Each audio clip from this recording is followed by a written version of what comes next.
All right, cameras rolling. We are hot.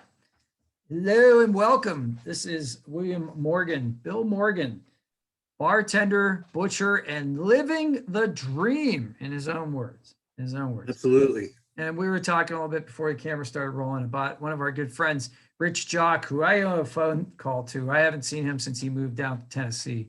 And what did he do at last call? He used to load the jukebox. Load the jukebox. He'd go over to the jukebox and he'd play 12 times. He'd play Love Shack. This is great. And right. But after the first 6, I'd get irritated and I'd be like, why am I irritated? I can't figure it out. And he would can't pin it on anything in particular, but there's something wrong here. Yeah. Something wrong. And he would call and just laugh. I'm like, this is so rude. Like, so rude. That telephone so we worked at the same bar, for those of you who don't know, who are watching right now. So and we would answer the phone. After a while, we got so silly, we would answer the phone. Instead of saying Park House, we would say like something before that. So we'd say like, and then the dolphin and the blowhole and the firecracker, Park House, like we were interrupted, and one time the owner like was calling in. Matt laughed. Matt had a good sense of humor, So. I ran into Matt once, like, people don't know, I was gone for a while, and then I came back, and I was like, I don't know, maybe the first couple months that I was back in Pittsburgh, I was walking through the strip district, and he's like, "Oh my God!" I'm like, "Oh, I don't even remember who you are." And like, I'm like, Matt. We stood and talked. He was buying a sidewalk Chinese food in a strip. I'm like, oh yeah, that's still not good for you. I hate these new signs that like you'll see like there's this one I think up in the North Hills called Piata, Italian street food. That to me means that somebody like dropped their spaghetti on the floor, like outside the diner in the cafe, and I'm like, no. See, people who think street food is good have never worked anywhere where people live by their dumpsters and eat out of the dumpsters. To me, that's street food. Yeah. That's true. There's all kinds of street food in the alley behind the Park House. You just have to get there first. That's all. I have to say though, if I have to eat out of a dumpster, I'm probably going to go to an Italian restaurant though. If I ever have to do that. Yeah, I don't like Italian anyways, but yeah, absolutely. I don't know why, but and it's funny because I love pizza. But thank God the Chinese made that. So yeah, Marco Polo stole that along with everything else, Absolutely. Absolutely. He was coming back, man. He had like a bunch of cavatappi, some like gunpowder, like cask. I could just imagine like what was on his camels as they were going through the Silk Road, I can't imagine it's safe toting gunpowder through the world on camel. I just I would like, he did well. I don't know how I would. One of my favorite quotes, I read this book. It was about investing though. And it was, but the analogy applies in so many situations. It's like, just because you run through a dynamite factory with a lit match and survive doesn't mean you're not an idiot. There's absolutely 100% truth behind that. That's absolutely. It doesn't prove anything. That just means you got lucky, like. What I find myself telling people all the time now, and this is just kind of the fate of the world as it is some people will be like, well, they're doing this because so-and-so did this, or, Biden's doing this because Trump did this, or we're doing this because China did this. I said, you do realize 2 people can be wrong simultaneously. Oh, that's a great quote, actually. Watching the Ken Burns Civil War, and he had these great quotes. It was real boring, but he had these great quotes, and one of them was Lincoln, and he said, both sides will say that God is on their side. He says at least one has to be wrong, but both can be wrong. Absolutely. Absolutely. Not be on either side at all, the arguments with politics today, I say it all the time. I'm like, listen, I get it. You hated Trump doesn't mean that you burn down the world. Like those aren't both. They don't both go the same. It's like the Greek gods. Like you got like Hector and like Achilles, and they're like fighting each other, and then the gods are like, well, we're gonna sit this one out and watch. Let's see what happens. Like there's no how mad would you be if you were Achilles and you have that one spot they didn't dip you in, that Yeah. a weak spot, and then they tell everybody, oh, is it Achilles' heel? If you shoot him Shoot him there, in the he'll heel. die. Right? Like, that's kind of keep that a secret, man. You know, I saw this really good podcast about what the Iliad was about, and it was like, it choked me up. He was talking about how Achilles, Achilles was like basically like a murderer, like he was just like a monster, after his lover gets killed, he just like takes it out on everybody, Right. like slaughtering everybody, and then he's sulking, and all that kind of stuff. But when the King Priam of Troy comes in and his son has been killed, by Achilles, and Achilles has his body and in revenge, and he said, or his body's laying in a field, I think. And he says, the king sneaks into the enemy camp and goes into Achilles' tent. And Achilles is like, what are you doing here? I will kill you. Like, do you have any idea, and the amount of bravery it takes for the king to do this. And the king's like, just let me bury my son. Yeah. Just, I don't care what you do to me. Just let me bury my son. And it's like, I would imagine that's very poignant when you talk about even nowadays soldiers being gone and people and I'm kind of a straightforward black and white guy, and people always like, oh, we just want to bury our kid and they just want the body. And I was always kind of like, I'm not sure I understand, but that kind of sums it up. Like, I just want to finalize it, Yeah. It was like, father's love, and it's just, and Achilles like, okay. Like that's the moment when his heart melts and he's like, yeah, we're human. We're humans. Yeah. We disagree, but we're humans. Yeah. We are definitely still humans.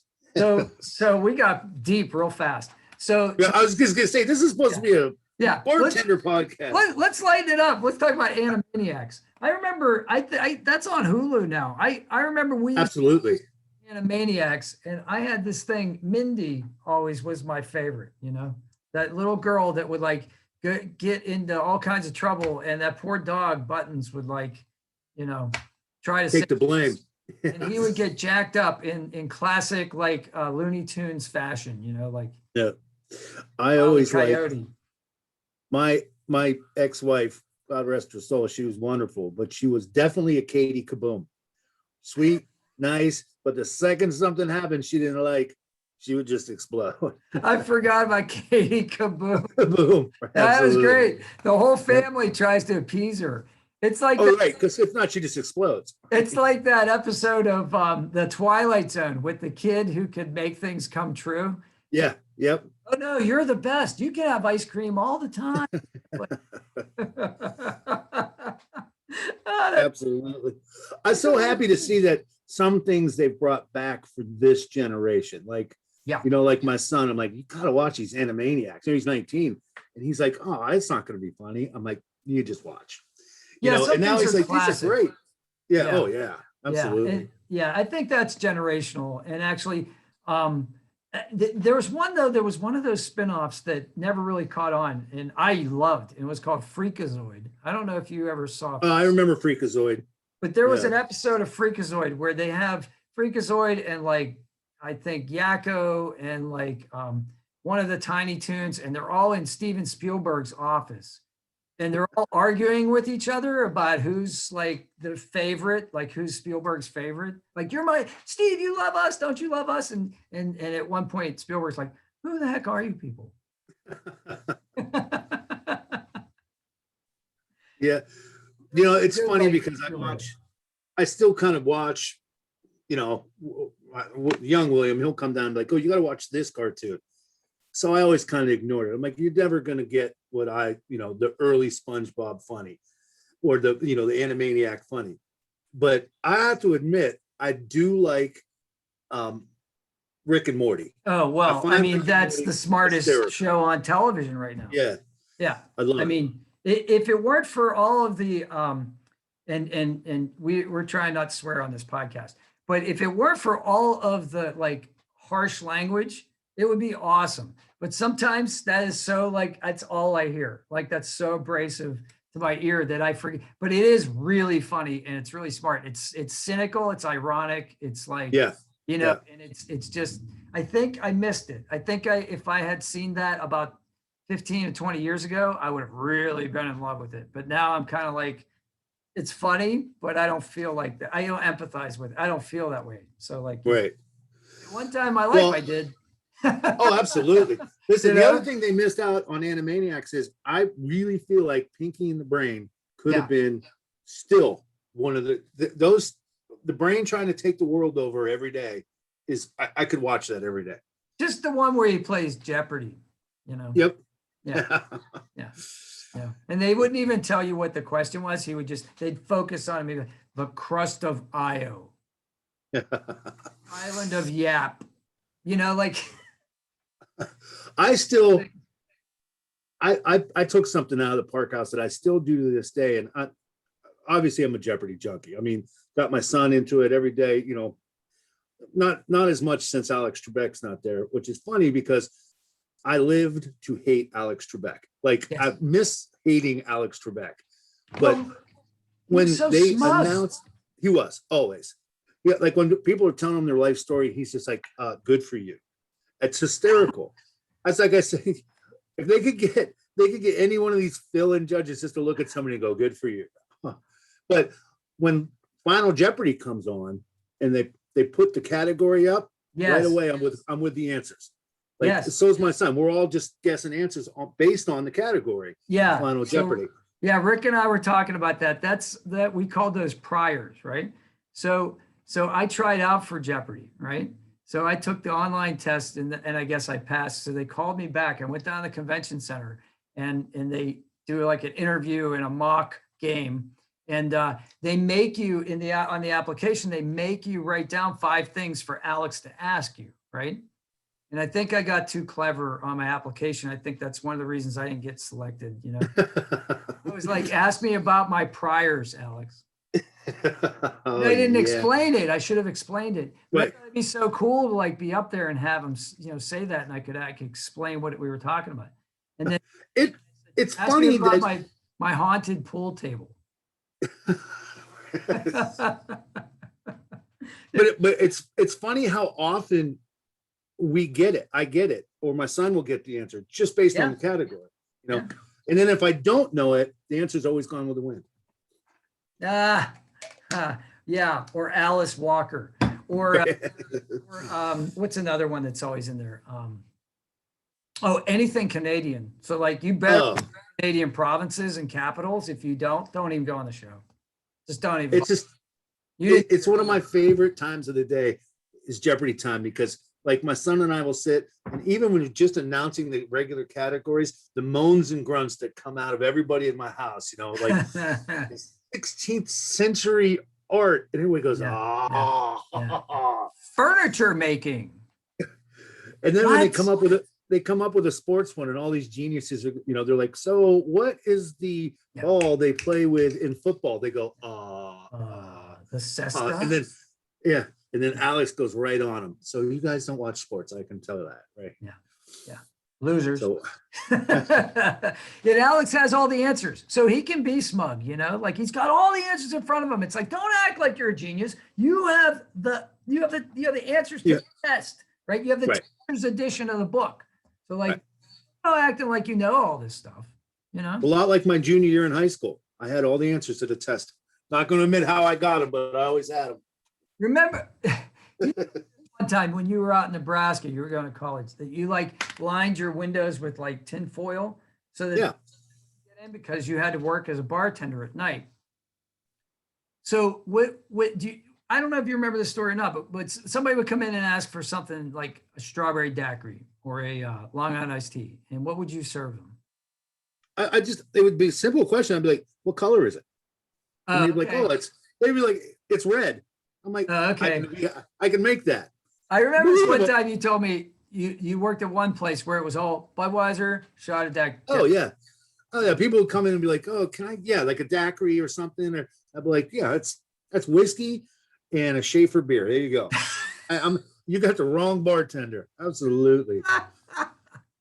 But that's after I left the park house and I was living in Michigan and I started bartending there. At this point, it's me and a bunch of really cute girls, and people come in and kids started making up shots. So, they'd come in and be like, 2 dogs running down the beach, please. And I'd be like, what color is it?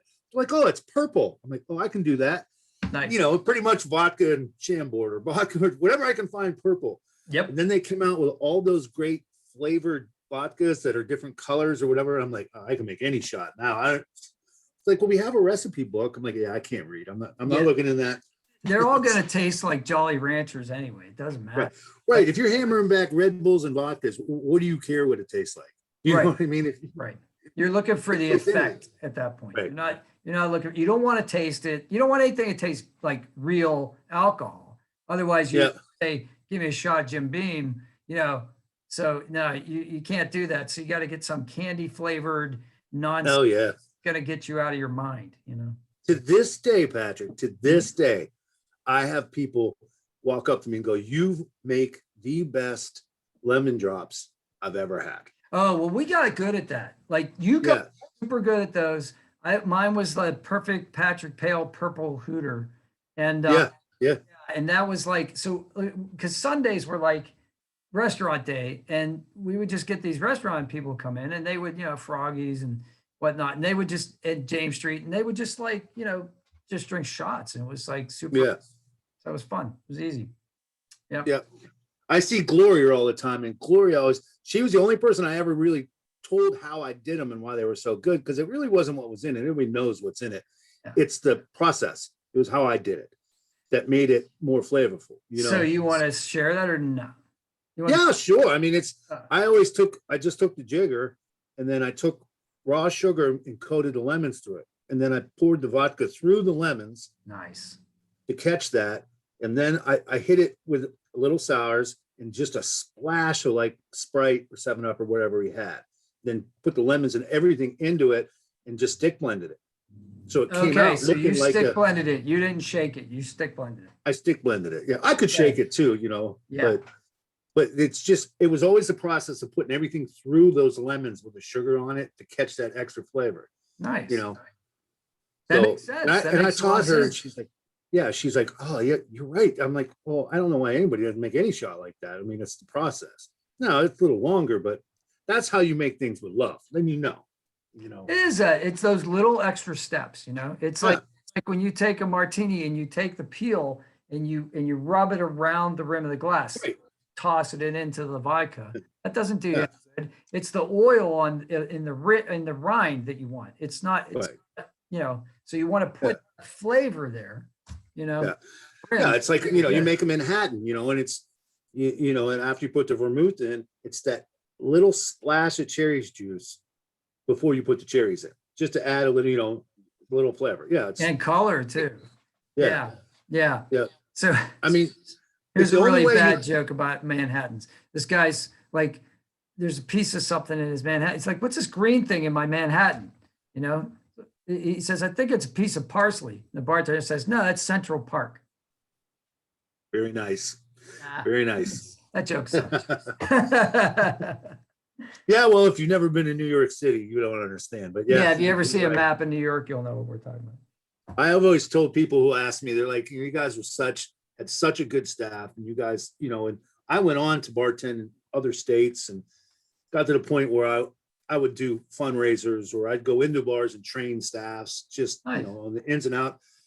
And I always told everybody, it's really your job is to make people jerks and then deal with them.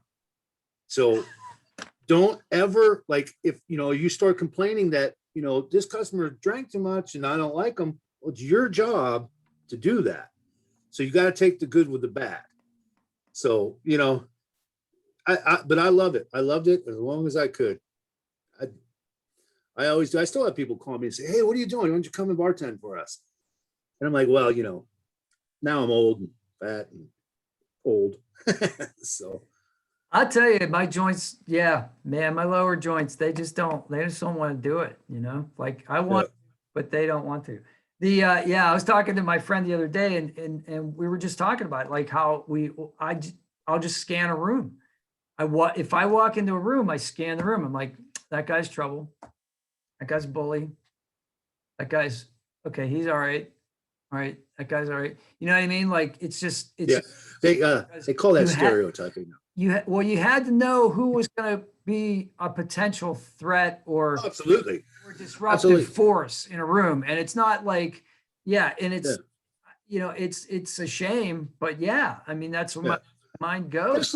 Especially, you know, being where we were with the bar that we had on the north side. Yeah, like there were some people would walk in and you just go, they don't fit the mold. It was a tough neighborhood. It was a tough Absolutely. neighborhood. You know what I mean? Like, and the thing was, like, you had some like people that would come in there and they didn't know, like, they didn't realize, like, Right. they didn't know it was a tough neighborhood because we kind of kept the bar as a sanctuary, you know? Right. You know, we had But it wasn't a tough people from neighborhood to us. People You know from what the I mean? Post Like- Gazette and people from like, Yeah. you know, the The local theater, fact, yeah. Your first wife was worked at Channel 4. Yeah, and I we met her at the bar and she was a producer at Channel 4. and we were watching the Knicks Bulls playoff game the one night.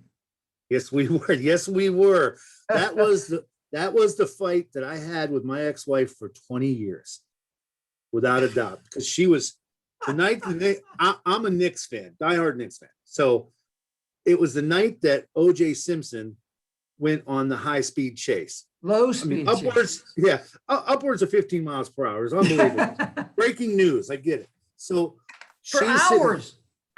And she's sitting at the bar and she's making a fit about turning all the TVs to the news because this is news. Breaking news. Well, no. We're watching the Bulls and the Knicks and nothing is happening. He's driving super slow and I'm not changing the channel. So she got, at that point, extremely aggravated with me, which I tend to do a lot to people. So she stormed out. And the second she stormed out, my mother and my father were sitting at the bar with a couple other friends of ours. I grabbed oven mitts and reenacted the OJ murder scene with oven mitts and a kitchen knife. To this day, Carol, my stepmother, she thinks it's the funniest story ever. She goes, so you could remember you dropping to your knees and holding little puppet hands up with the oven mitts and acting the OJ. 20 years. She was mad at me for that. 20 years. Oh my gosh, that's crazy. Yeah, there were some dust ups. I mean, not there was. I don't remember any physical fights, but I remember some like real emotional scenes. I remember I had to kick out a bride for throwing peanuts at her like they came after their wedding and before their reception or after the reception or something like that, and they were throwing. You know, we had peanuts that you could eat, throw the shells on the floor, and she was just whipping them at her bridal party, which was one thing until the oversplash started hitting customers, and then they started complaining, and I had to say, like, look, you got to stop that. And then you got to stop that or you got to go. And then you got to go. And for, you want to talk about a long time, even after I left the park house and worked at a bar up the street, she was like, you're the guy that threw me out on my wedding. Like, no, I wasn't. That was that other guy that looked like me and wore glasses. And yeah, absolutely. Totally blamed it on somebody else, but she was right. I was the one that threw. We were lucky at the park house though, because most of our base regular customers were also really good friends of ours.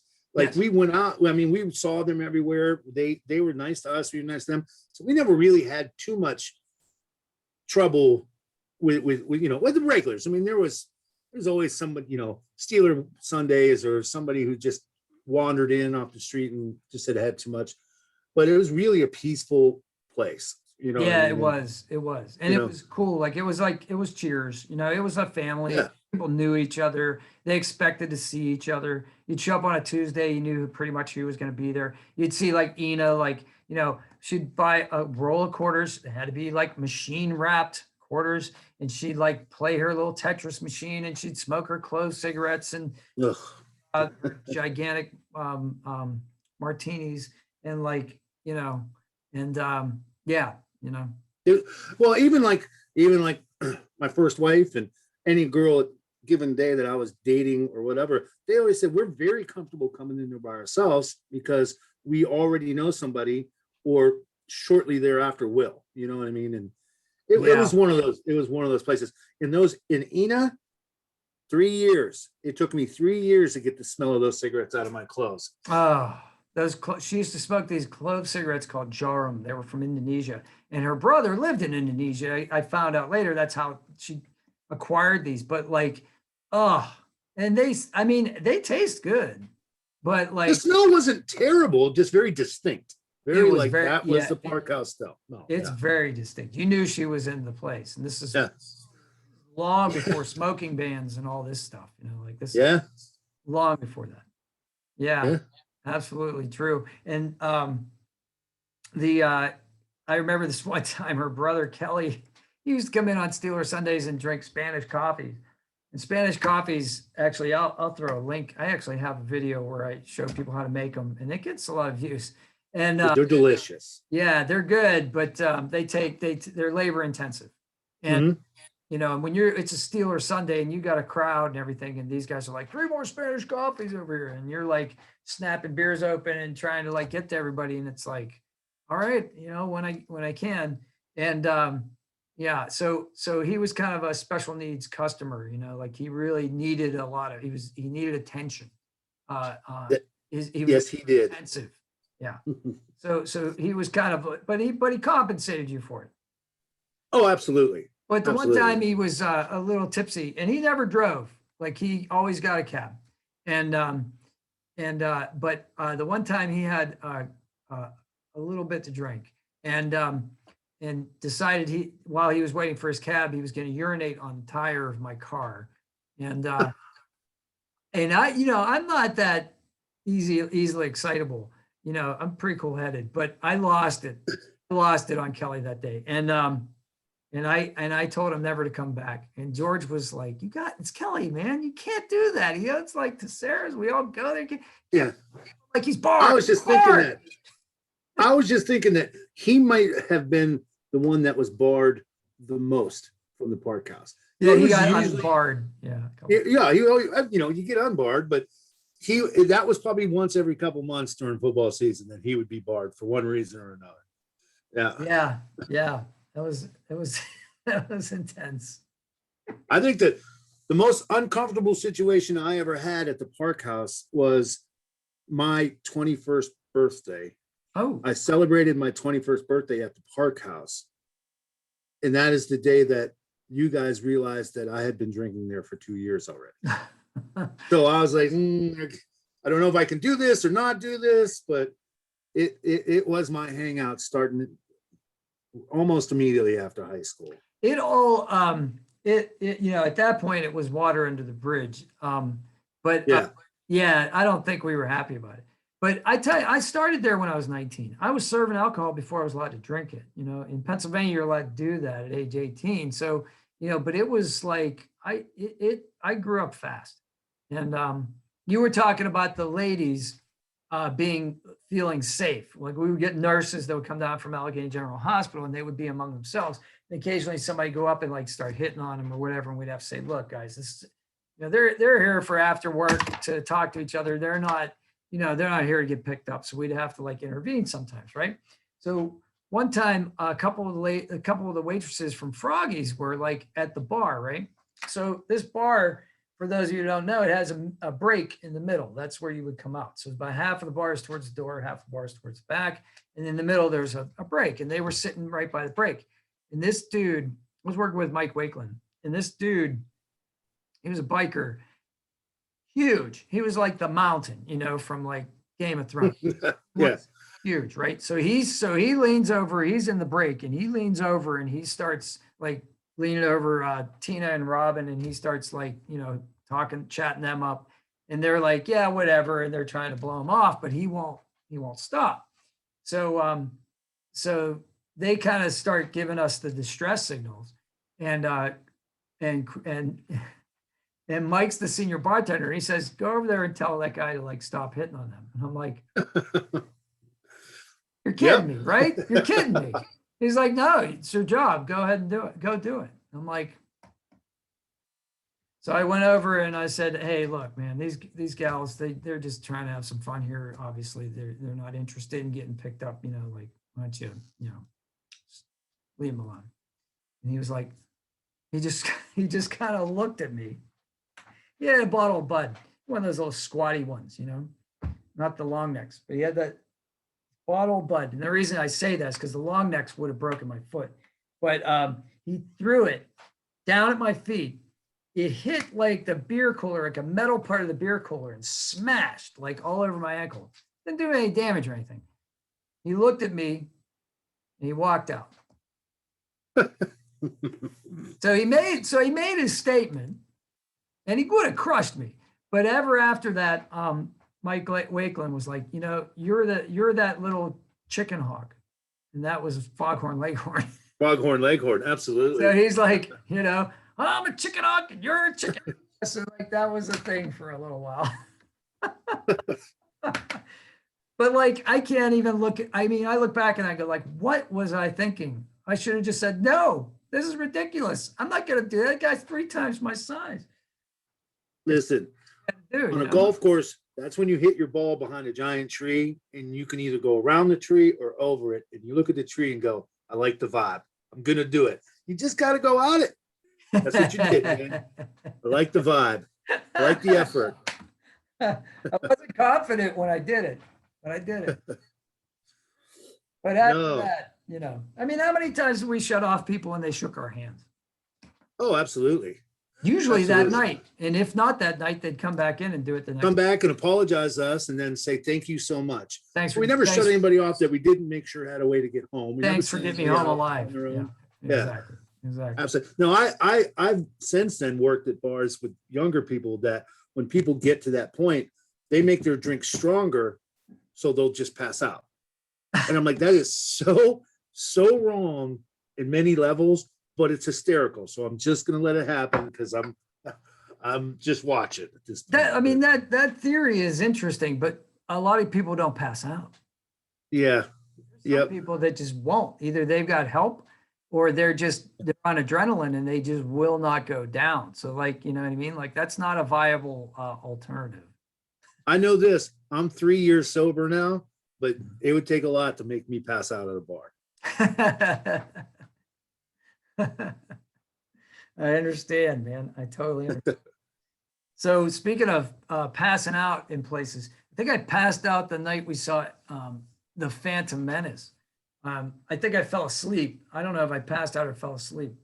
We must have been in bad shape because you were bringing this up before we started, and I don't barely remember. But we drove up 28 and we saw it at some theater up there, and then and I'm like, I was confused from the very beginning. I'm like, what is going on here? It sounds like Star Wars, but it looks Star Wars, but they're talking about stuff that isn't Star Wars, It's absolutely. I don't get it. I remember, what I remember us doing when we were pretty wasted when we did this. Was it you and I that went to see Pink Floyd at Three Rivers? Yes, Kevin Green. Kevin Green was the bouncer in our section. Yes. So we had tickets on the floor about 40 rows back. And 40 rows up, there's Kevin Green working security. Yeah. A Pittsburgh Steeler, like Hall of Famer. Is he a Hall of Famer yet? He is now, yeah. Could be. Yeah. What I remember most about it is like all these girls were going up and getting autographs from him. And then I don't know, was it you or me or somebody went up that squad grab him and he said, you. Don't bug me. It was you. Yeah, he's like, don't bug me now, I'm working. And I flat out said, because we're not swearing, I'm like, you just signed a ton of autographs and you're just not going to sign my autograph because I'm not a girl. I said, I called him some names and I said, you're lucky the concert's going on. Actually, I was probably lucky the concert was going on, but I thought we were going to get thrown out. I was like, okay, I'm not getting thrown out. I'm going to see Floyd. And I still have actually, for the people that were on the floor, they had these foldable chairs and they had these cushions and you were allowed to take them. And I still have my Division Bell Pink Floyd like seat cushion. I do. It is one of my top 3 concerts of all time. It was a great concert. And I saw Pink Floyd twice at Three Rivers, back-to-back years. That was the second year, and they were great. Yeah. They were great. That was But 94, I think. Yeah. was it that? Vision Bell tour, I think, was 94. Yeah. Yep. Hey. That was a great show. So what are your other two? I don't know. I don't even know, man. Well, so my first one is weird because it is Elvis Costello. Oh yeah, he's And I great. saw him. He opened for the Police on one of their reunion tours. Wow.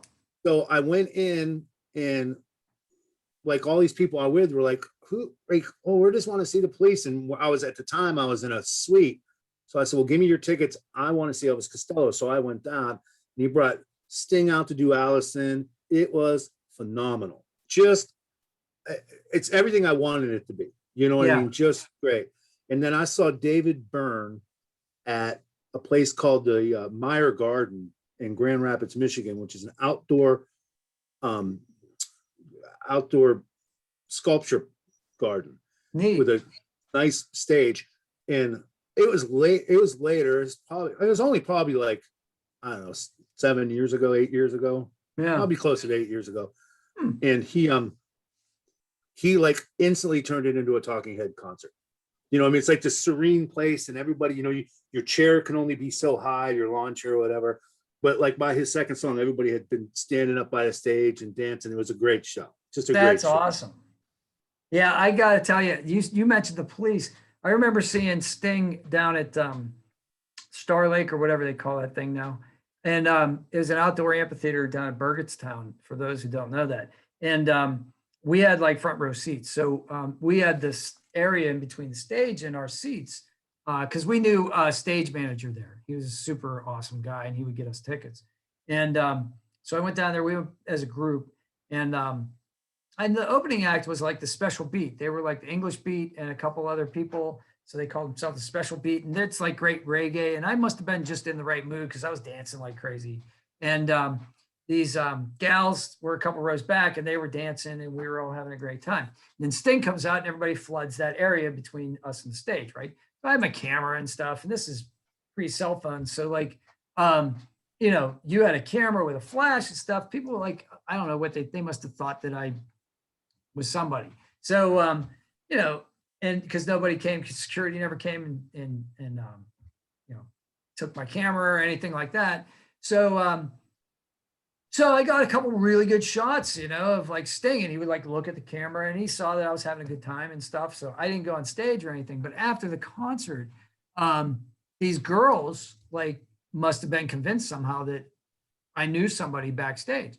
So, you know, like one of the talents, you know, which I didn't, you know, we knew like the stage manager, but we didn't know like Sting or anything. And they're like, get us backstage, get us backstage, get us backstage, you know? And I'm like, I can't do that. I don't know what you're talking about. We're leaving. And they're like, no, you're not. No, you're not. You're going to get us backstage. Joe Koenig, all right? Remember Joe Koenig? Yeah. Joe Koenig, he's probably about 15 years older than us. He leans over and he goes, go away. And these little girls, like their faces just like went, oh, you know, like they just like did like flowers, you know. And it was like, oh my God, Joe, like that's some superpower you got there, you know, like, geez. You're a much better person than me, because I'd been like, I do know the band. I can get you backstage. Let's go over here and have a couple drinks and discuss getting backstage. These gals were like under 18. Like it was no, yeah. I mean, yeah, that was not even an option. You know, Patrick, in the quotes of one of the oldest, wisest men I know, when someone asked you if you're a god, Raymond, you say yes. Yes. That is one of the best movies ever. Where do the stairs go? Are you the key master? No, I'm not the key master. Key master? Yes, I am the key master. Yes, I am. Well, actually, I'm not, but he told me to wait here for him. So, oh my. That's great. Yep. The other one I saw was Bowie and 9 Inch Nails. So like the same thing that you did with the crossover where like listen and stuff. So they did Ziggy Stardust and like freaking Trent Reznor singing Ziggy Stardust with like Great. I'll never forget that. I'll never forget that. That was unbelievable. Great. Like I was just taking a online, somebody posted on Facebook or whatever, said, what concert have you seen the most in your lifetime? And I went to thinking, I bet you I've seen Crosby, Stills, and Nash 8 times. I've never seen just all over the different places, from Burgettstown to, Michigan. And it's a great show, a great chill show. And it's been years since really been, I think the last concert I saw was Brad Paisley, because I took my kids, but they were always consistently great. So for me, I think that's Fountains of Wayne, or a close second. Actually, it's probably They Might Be Giants. Okay. Yeah. They Might Be Giants. In fact, I saw a They Might Be Giants show. My girl, she worked at the New Hazlitt Theater, right in Allegheny Center. It used to be the Pittsburgh Public Theater way back when. And they played that, and they did a kids show, right? So it was awesome. I didn't have any kids with me, which was kind of weird. But so I'm like trying not to look like, creepy. Somebody who shouldn't be there. But I'm like, I just want to see the show. So, and these kids are like moshing in the pit, and they're like doing like the mashed potatoes, and they're, and the guys are like holding their guitars down, and they're like making them strum the guitars. And these kids are like, I'm like, oh my God, these kids are getting their first concert experience. And they were like, it was like somebody gave them like a pound of sugar each, and they were I bet hyped up, and they had these confetti cannons that would blow confetti for like 2 minutes at a time. The place was like this deep in confetti. These kids are grabbing it and shoving it in their pockets as souvenirs as we're going out. And I saw this one kid, and he's like, his mom has his wrist, and he's like, no, I don't want to go home. No. And I'm like, that's the way I feel after every concert, kid. Every concert, right. Don't want to go home. I want it to last forever. Welcome to concerts, kid. What was the little tiny bar concert venue in Oakland? That was the Decade. Oh, the Decade. So George took me to the Decade one time, and he said, we got to go see this guy. He's from New Orleans, and he's a guitarist. I said, George, whatever, I'll go wherever, it's fine. So the guy was great. That was absolutely a fantastic guitarist. But the entire time he played, he created gumbo on stage. The Gumbo Man, the Gumbo King, I think he called himself. Or the Sauce Boss or something like that. Boss. Yeah. And then at the end of the show, if you were still around, he gave bowls of it out. But did you go? Were you with us when we went to that? He was great, man. He was great. I mean, he was just good gumbo. Doing shots. I don't know. It was the end of the show. I mean, maybe I would have known it was the beginning of the show. By the end of the show, everything tastes like Jägermeister to me. I don't. Who knows? I got some bad memories with that stuff. I remember one time George was telling me a story. I want to get George on here. He can tell a story, but he's dodging me for some reason. I don't know why. I don't know if he doesn't want to be on camera, or if he knows I know as much about him as anybody in the world, and same here. Right. About me. Well, George is one of those guys. He's magic, because if you're looking for George or trying to find George, you can't. Right. But if you're if I was walking on the moon, I'd see George standing in the corner of somebody. You know what I mean? Like, he's a guy who just randomly, he's at every cool event. He's at every, he's like at every good concert, every baseball game, every, you name it, that's George is there, and he saw it, and he's not lying. He saw it. Like, that's what he lives for. He lives. Yep. So this COVID must be killing him. But I've seen him a couple times just run. Oh, then again, ran into him in the CVS, ran him in there. So he's still healthy. I know he went to Florida, spent some time in Florida. Oh, I meant figuratively. Not. Oh yeah, well yeah. Because he can't do all these things. There weren't all these. And he's Twitter famous. Somebody on Twitter, it's like one of the local sports talk guys said, "Oh yeah, George is the North Side bartender, and he's great." It was after George from the Elks died, because he was 100 years old. He just served his 99th year. So somebody brought our George up. And they were talking about him on Twitter, so. Either Brian O'Neill or Gene Collier, probably. I think it was Gene Collier. Or, Yeah, he's great. know it was Well, Colin they're both Dunlap great who's- guys, but yeah. Yeah. Mhm. I think it was Dunlap who started the conversation. I don't know. Oh yeah. Oh yeah. Yeah. Absolutely. Jerry's great. Yeah, but he was telling me about the decade one time. He was there when they were filming Hoffa in town. I guess De Niro and I mean not De Niro, DeVito, Danny DeVito, and Jack Nicholson were in the decade, right? So DeVito's like this tall, and Jack's kind of big guy. So George had, I guess it was real crowded. So George wanted to go to the stage or had to use the restroom, which is by the stage, and he had to sneak past him. And at one point, he like slapped Jack Nicholson on the back, said, "Hey, Jack," and like and past him, right? In a somewhat friendly way, but he was a little. He says he was a little intoxicated, so he might have done it a little hard, right?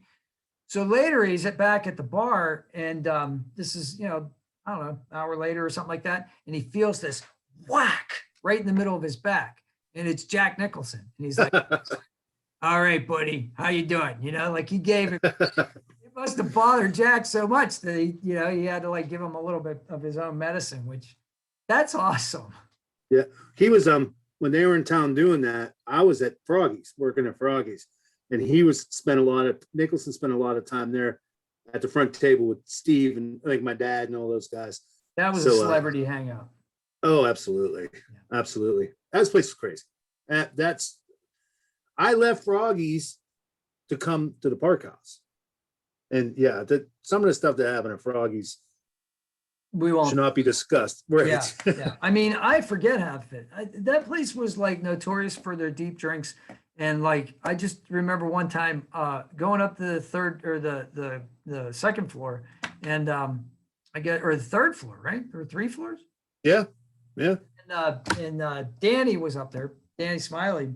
And I remember at one point, I guess I got so tired that I couldn't make it down the steps. So I was kind of like sitting underneath the handrail on one of the steps, just kind of where somebody found me and said, "Okay, come on, let's go." Time to go. Yeah. Yeah.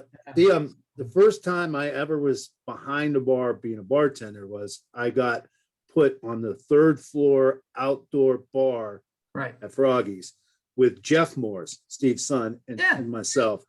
So I was super excited. I'm like, this is it. I made, up until this point, I was a busboy working in the kitchen or whatever. So the little young lady comes up and says, "Oh, I want a Rolling Rock." I remember the beer. I reached down in the thing, and because we kept all the beers in plastic, like pickle buckets, and covered nice. And I gave her a beer. She took one sip of it and she collapsed. So literally the first person I ever served a beer to. Oh my gosh. So they called an ambulance, and the ambulance comes. I guess she was epileptic and had a seizure right at that moment. That was the first time I ever served a beer to anybody. You think the universe was trying to tell you something there, buddy? Yeah, I should have walked away. Then funny, because at the end of that night, I reached down into one of those buckets to give a beer to somebody, and one of the bottles on the bottom had broken. So I spent the rest of the night in the emergency room because I cut a big hunk out of my finger. Yeah, so that was the universe trying to, you know what, man, maybe you should go over this way. Right. And then I went in the next morning, and they gave me my envelope full of tips, and I had never seen that much money. I'm like, really? That's what it's like to bartend? And I never stopped bartending again.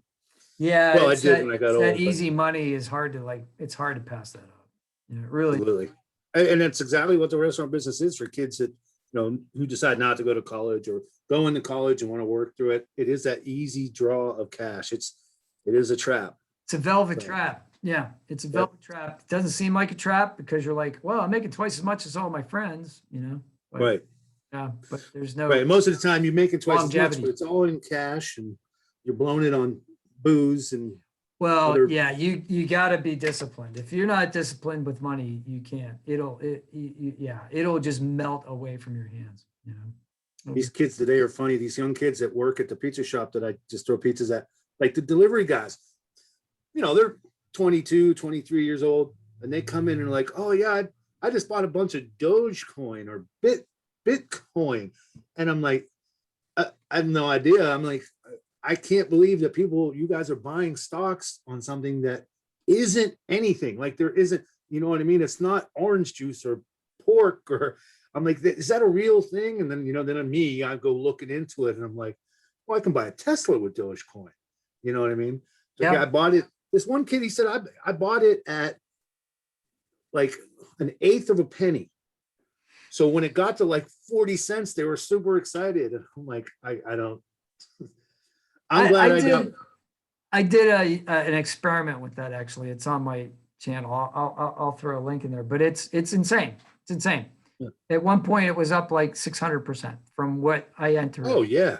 And it was a total like low ball experiment. I'm not gonna waste any significant cash on it, but you know, $100 or whatever. And and it's like, wow, like, yeah. So like, it's an extremely speculative, it's what they call the greater fool theory.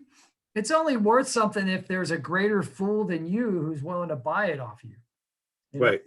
So like, it's a fine scheme as long as nobody wakes up and says, this is not a real asset. There's nothing behind it.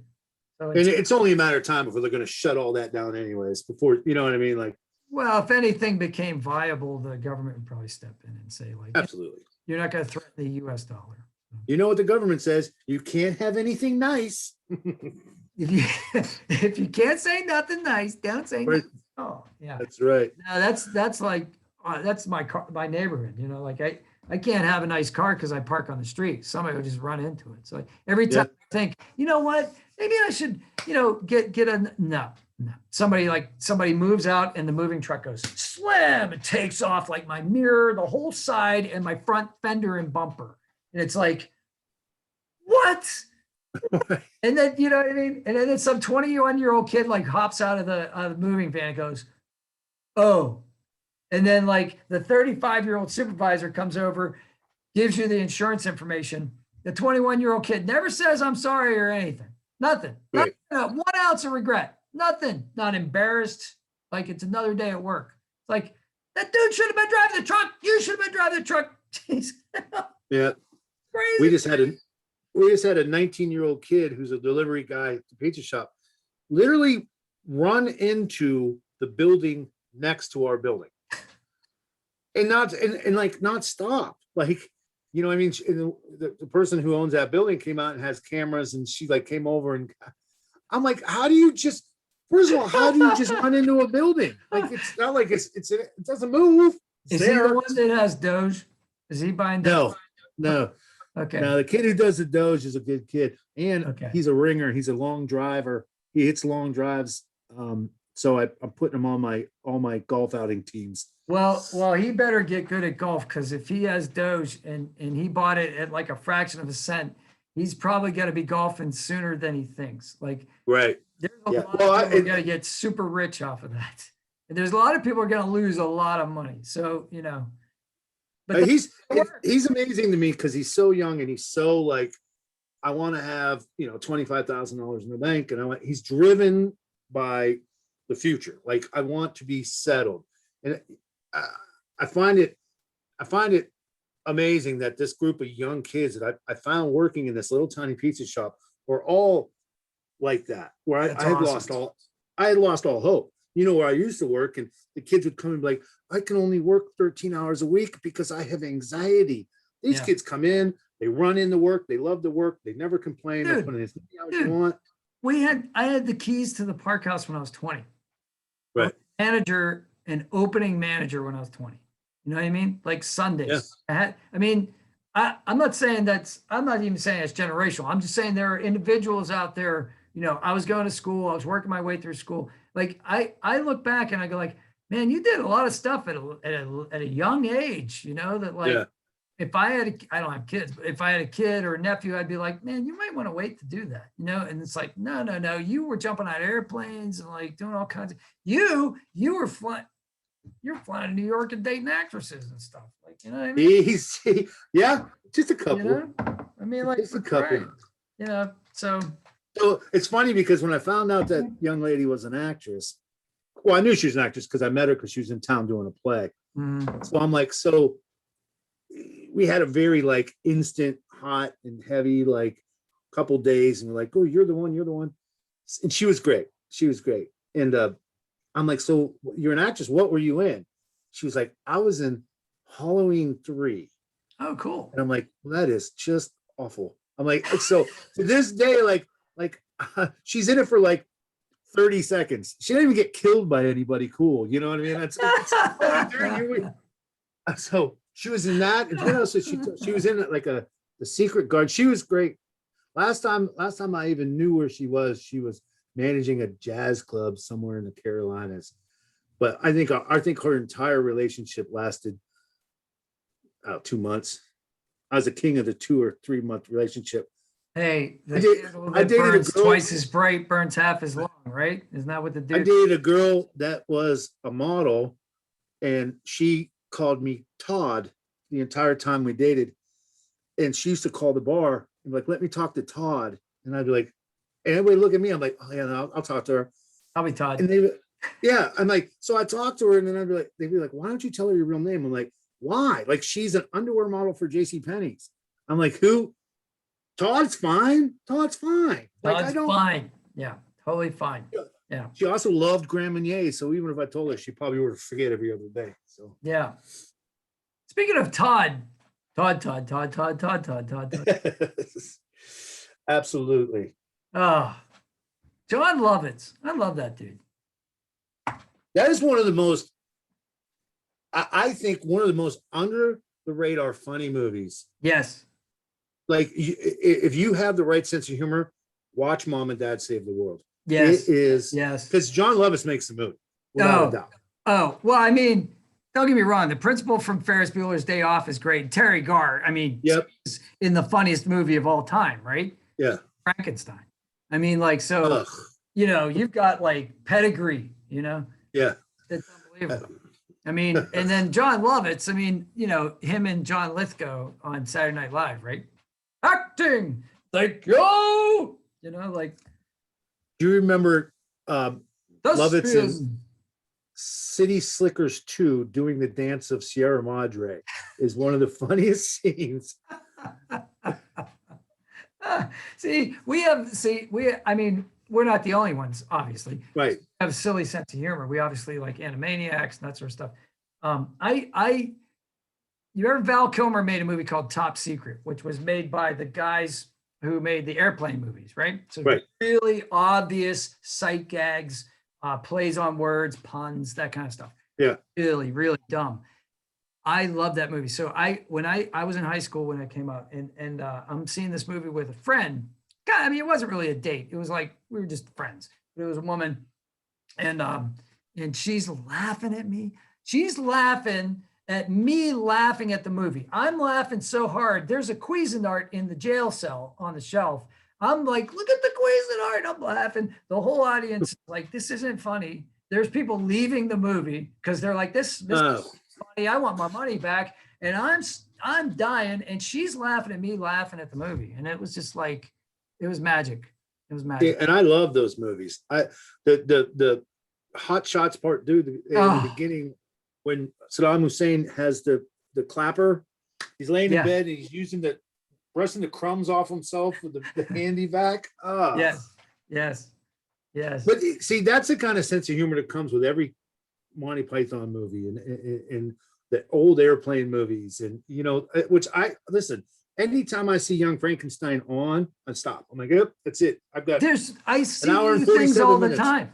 Like I see new stuff. Like when they're playing darts and they're like trying to psych each other out, you know, they're like genes and chromosomes, you know, and trying to make them miss the board. And he's throwing it backwards. It's going through the window. So after that scene's over, and the guy and the Burgermeister or whatever his name is, he gets back into the car to like, God, there's darts in all of the tires of the car. The tires, yeah. Yeah, and it's a flat tires. He's trying to drive away, and even the spare tire on the side. And like, just like amazing. Like these people were nuts. They were absolutely freaking geniuses. Igor's hump moving from side to side every time. Yeah, and then he denies it. Like, what hump? What hump? I'm kind of a brilliant surgeon, you know. What do you mean? Yeah. Abby Normal. Yeah.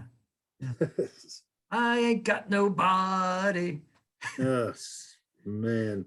Yeah. So who you're gonna feature next? So well, Sean Kelly is a friend of mine. He's a couple weeks out, I think. He said he won't be able to do it this weekend, but probably next weekend. So actually, I'm not sure who's next. I got a premiere tonight. So we got my friend Wendy, she's on tonight. And then we'll edit this. And well, we won't even probably, I think it's good. I don't know. What do you think? I think everything is good. Yeah. All right. So this will probably premiere in a day or two. And then, yeah. So if you have any suggestions, I'm happy to entertain. I would love to see you get George. I think George would be awesome. Yeah, he'd be great. Yeah. You get a Chico and get a Blaze. I agree. They have some stories. Yep, they're on my list. There's no doubt. I'm working my way down the list. I got to contact those guys. I didn't want to like just send like 50 people a thing and then have, a bunch of people like flood me back. So I've been hitting it all the time, but yeah, that's good. That's you could have Jay every Friday. Jay likes this. He likes this format. Yeah. He sent me the post on Facebook and he's like, yeah, it looks like I'm following you again. I said, yes, you are, son.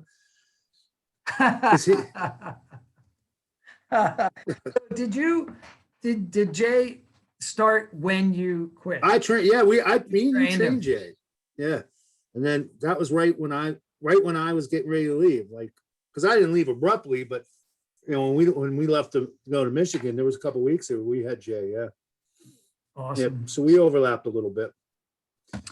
But, well, I'm good. I think we got a good one here. I think we should probably wrap it up. And then, of course, all right, my friend. We can do this anytime you want. That was a great trip down memory lane for me. Me too. Me too. Listen, when this is all over, we'll get together and go have a nice dinner somewhere. Hey, I got my shots, so like I'm okay. Me too. All right. Me too. Mary Kate's got her first one. I got both right. of mine. I've had mine actually. I'm a month out already. Yeah, I mean, I just I'm a couple weeks out, so like I'm in good shape. But I was 1A, so yeah, you were. Yeah, I was 1A, and actually, your fiance helped me get mine, so she hooked me up with somebody that I didn't even know that called me privately. So really, yeah, yep. She saw me posting awesome. with her. She saw me posting with her on Facebook about how we couldn't get shots at the time, and I couldn't find anyone to shot, and she just put like instant message me, and I did. And then she's like, if you don't mind, just send me your phone number. I did, and I talked to her for a minute. She goes, okay, just stay by your phone. I think she was gone for 10 minutes, and she got me one up in Hampton. I'm so proud of her. She does good deeds I don't even know about. That's awesome. That's what it's all about, man. That is what it's all about. All right, brother. All right, my man. We'll talk to you. All right, I'm gonna stop the recording now. Oh, hey everybody. Smash like for me and do something nice for somebody without getting caught.